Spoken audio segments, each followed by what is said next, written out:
My name is Jane Austen, and on a lovely day like this, it would be a shame to waste it by not reading indoors, where everyone belongs, with their books all tucked up inside the warmth of their own abode, admiring the beautiful bright sunny day through a looking glass.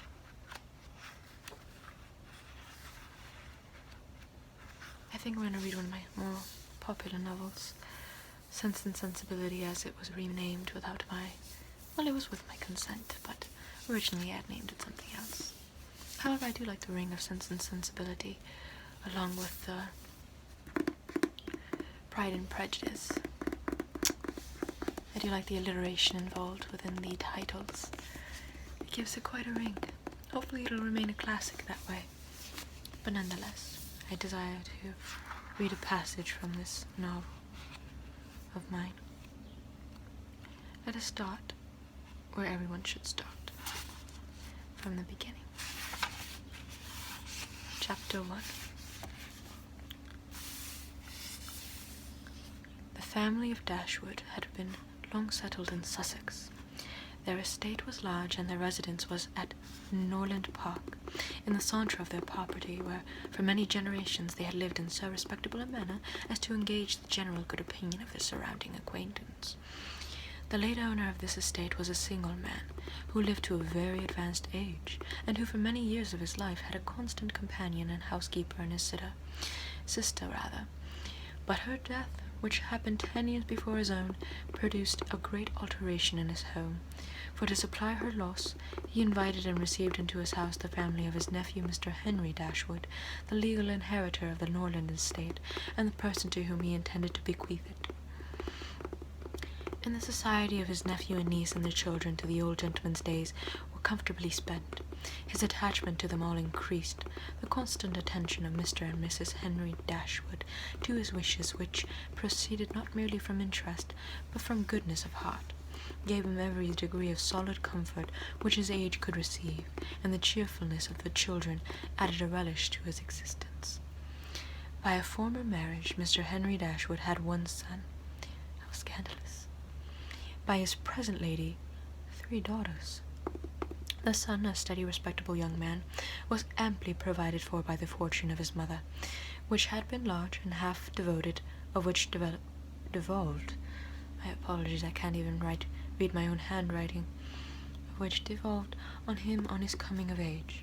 By his own marriage, likewise, to which happened soon afterwards, he added to his wealth. To him, therefore, the succession to the Norland estate was not so really important as to his sisters, for their fortune, independent of what might arise to them from their fathers inheriting that property, could be but small. Tragic. Their mother had nothing, and their father only 7,000, he wasn't that poor, 7,000 pounds in his own disposal, for the remaining moiety of his first wife's fortune was also secured to her child, and he had only a life interested in it. My God, what is that sound? It sounds like the contraption of the devil's belly roaring. Nonetheless, ignoring whatever terrible sound that was, and I do apologize for it, I would like to draw attention to these lovely gowns that these women are wearing. If you'd notice, it's not quite up to style now, is it? I mean, it's quite glamorous and it's obviously gorgeous, but the color palette nowadays is more pale. It's more softer than this. This is quite overdressed. I do hope that they're at some sort of ball for the Queen or something, or rather the King. A ball for a king or something, King George.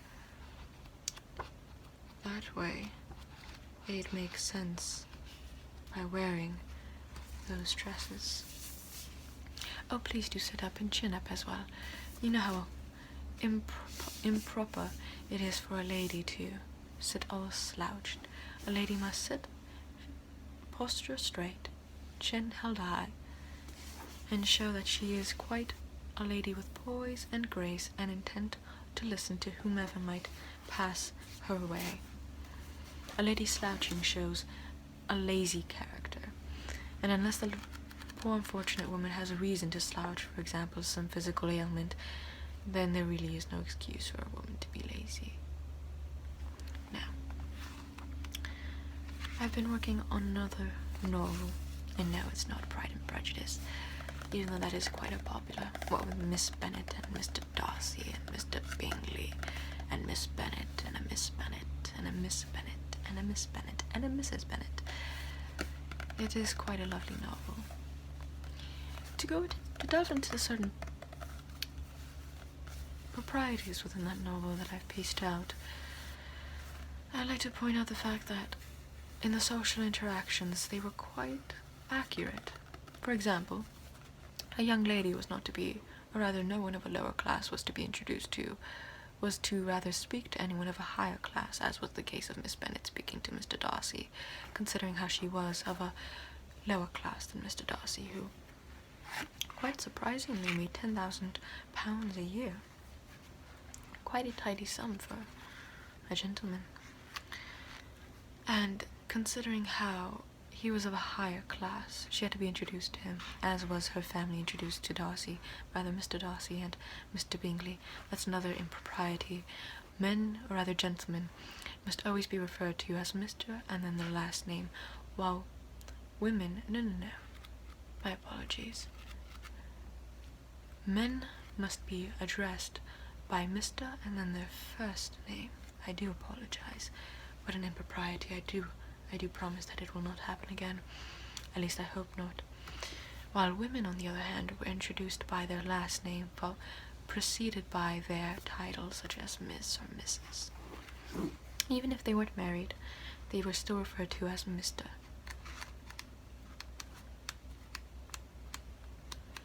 And the reason why there were so many dances involved within the Pride and Prejudice book is because that's the only way people can get to know one another. It's unfortunate, it is all quite annoying, hence why I like poking fun at it sometimes. But it is a fact of life. If you want to court someone, you have to go to court and be announced as someone who is eligible. And then you have to go to the dances where you can meet people and engage with them on a more physical and social level that you would not be able to have the privilege of before. I mean, the most physical interaction two people of different genders could possibly have was a firm handshake, and even then, be careful, because it was at the firmness of a handshake that a young lady let know to a gentleman how her affections were to him, truly. And if they were at the dance, it's not like they could dance with the same gentleman twice, heaven forbid. They have to dance with them only once, otherwise their reputation might be at stake. And frankly, all of these rules are for the very benefit of these young ladies growing up in these modern times. Their reputation is the most valuable asset, and to lose that is to lose God knows what. But nonetheless, I'd like to read a passage from this new novel that I've been working on. It is called Persuasion, as you can see right here. It is a work in progress, but I am almost done with it, so I am quite pleased by that. I'll be reading just a small passage. Chapter 1. Sir Walter Elliot of Kellynch Hall in Somersetshire was a man who, for his own amusement, never took up any book but the baronetage. There he found occupation for an idle hour and consolation in a distressed one. There his faculties were roused into admiration and respect by contemplating the limited remnant of the earliest, changed naturally into pity. I do believe I just jumped in my own book. How unforgivable. consolation into a distressed one. There his faculties were roused into admiration and respect by contemplating the limited remnant of the earliest patterns. There any unwelcome sensation arising from the domestic affairs changed naturally into pity and contempt, as he turned over the almost endless creations of the last century. Then there, if every other leaf were powerless, he could read his own history with an interest which never failed. This was the page at which the favourite volume always opened. Eliot of Kellynch Hall. Walter Eliot, born March 1st, 1760, during the reign of King George. Married, the other King George. Married July 15th, 1784. Elizabeth, daughter of James Stevenson, Esquire of Southpark, in the county of Gloucester, by which lady, who died 1800, he has issue Elizabeth, born June 1st of 1785, Anne, born August 9th, 1787, a stillborn. Son, November 5th, 1789. Mary, born November 20th, 1791. Precisely such had the paragraph originally stood from the printer's hands, but Sir Walter had improved it by adding, for the information of himself and his family, these words, after the date of Mary's birth: married December 16th, 1810, Charles, son and heir of Charles Musgrove, Esquire of Uppercross, in the county of Somerset, and by inserting most accurately the day of the month on which he had lost his wife. Then followed the history and rise of the ancient and respectable family, in the usual terms. How it had been first settled in Cheshire, how mentioned in Dugdale, serving the office of High Sheriff, representing a borough in 3 successive parliaments, exertions of loyalty and dignity of baronet, in the first year of Charles II, with all the Marys and Elizabeths they had married, forming altogether 2 handsome duodecimo pages, and concluding with the arms and motto, principal seat Kellynch Hall in the county of Somerset, and Sir Walter's hand writing again in his finale: her presumptive William Walter Eliot, Esquire, great-grandson of the second Sir Walter. I do apologize for the fact that I just read you some semantics and some details that obviously don't contribute very much to a plot line, but nonetheless I am Jane Austen, reading you the literature of Jane Austen, so be pleased with whatever I read to you. Otherwise I'll just go back to my room and never leave it again. Now, if you don't mind, I'd also like to admire the artwork, if you don't. Look at this artwork right here. Is it not precious? It reminds me of the natural sciences. Unfortunately, I myself couldn't afford an education. I had to educate myself by reading all that I could. My father said that it was improper for women to get educated.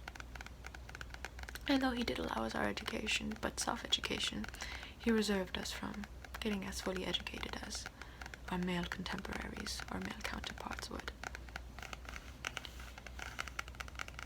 And he tried to do the same with my writing. Many people actually tried to do the same with my writing. They said it was improper for me to be writing.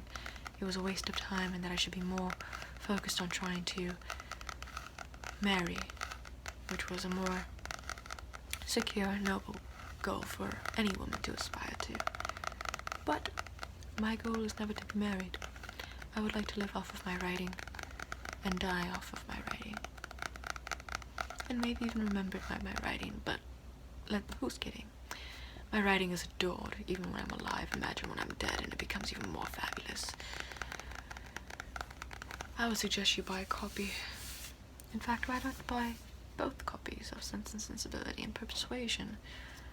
I'm sure that they'll come to a great fortune once I am dead and gone, and these are the first editions, I assure you. So if you don't mind, you can pay me £200 in total for both books. Is that not a steal? Fine, suit yourself. I'm going back to my room in that case. See the world in another 50 years.